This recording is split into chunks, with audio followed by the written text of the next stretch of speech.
আসসালামু আলাইকুম সুপ্রিয় শিক্ষার্থীবৃন্দ, আশা করি আল্লাহর রহমতে সবাই ভালো আছো। তো আজকে আমরা অনুশীলনী 4.1-এর 16 নাম্বারের যে অঙ্কটা আছে এটা বোঝানোর চেষ্টা করব ইনশাআল্লাহ। তো প্রথমত আমি প্রশ্নটা এখানে লিখেছি। প্রশ্নটা এরকম: যদি a to the power x equal b, b to the power y equal c এবং c to the power z equal a হয়, তবে প্রমাণ করো যে x y z equal 1। তো এই অঙ্কের সমাধানটা আমরা কিভাবে করব? আমরা এটা জানি, যে কোনো অঙ্ক সমাধান করতে গেলে প্রথমত যে মানগুলা দেওয়া আছে এইগুলা দিয়ে শুরু করতে হয়। তো আমি এটার ব্যতিক্রম করব না, আমিও এইগুলা দিয়েই শুরু করব। প্রথমত লিখব a to the power x equal b দেয়া আছে, b to the power y equal c এবং c to the power z equal a। আমি কিন্তু এভাবেই শুরু করলাম। এখন থেকে কিন্তু অঙ্কের টার্ন করা শুরু করলো। এখান থেকে অঙ্কের টার্নিং পয়েন্ট স্টার্ট হয়ে গেল।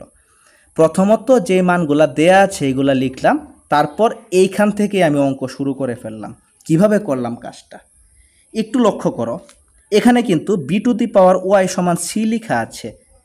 তো এটা দিয়ে বোঝানো হচ্ছে b to the power y এর মানটা c এর সমান। তার মানে b to the power y এর পরিবর্তে আমি চাইলে c লিখতে পারি, আবার প্রয়োজন হলে c এর পরিবর্তে আমি b to the power y লিখতে পারি। সমান মানে আমরা দুইটা থেকে যে কোনো একটা মান একটার পরিবর্তে ব্যবহার করতে পারি, এটা একটু মনে রাখতে হবে। তো b to the power y equal যেহেতু c দেওয়া আছে, তাই আমরা বলতে পারি c এর মান b to the power y, যেহেতু এখানে এই অংশটা পরে এবং এই অংশটা আগে দেয়া আছে। আবার a to the power x equal b, এই ক্ষেত্রে আমরা কি বলতে পারি? এই ক্ষেত্রে আমরা বলতে পারি যে a to the power x এর মান b, আবার b এর মান a to the power x। এখানেও সেম প্রসেস। তো আমরা এখন কি করব? c এর মান বসাবো। c এর মান কত? c এর মান আমরা দেখেছি b to the power y। তো c এর পরিবর্তে b to the power y বসালাম, পাওয়ার z কিন্তু থেকে যাচ্ছে। c এর পরিবর্তে b to the power y, এই পাওয়ার z কিন্তু থেকে যাচ্ছে, ইকুয়াল a। আমি কিন্তু এইখান থেকে সর্বশেষ যে মানটা দেয়া আছে এখান থেকে অঙ্ক করা স্টার্ট করলাম। তো এখানে কি করেছি? c এর পরিবর্তে c এর যে মান আছে আমি মানটা বসালাম, তারপর পাওয়ার z যেভাবে আছে এভাবেই লিখে ফেললাম, ইকুয়াল a। এখন ভিতরের এবং বাইরের পাওয়ার গুণ হয়, যেটা আমি আগেই বলেছিলাম। তো y আর z গুণ হয়ে গেল, ইকুয়াল a। এখন আমি আবার b এর মান বসালাম, অর্থাৎ যতক্ষণ আমি মান পাই ততক্ষণ বসিয়ে যাব। কতক্ষণ পর্যন্ত বসাবো? যতক্ষণ পর্যন্ত না ডান পক্ষের অংশের সমান হচ্ছে এই বেসটা। তো আমি আবার বি এর মান এখানে প্রতিস্থাপন করব।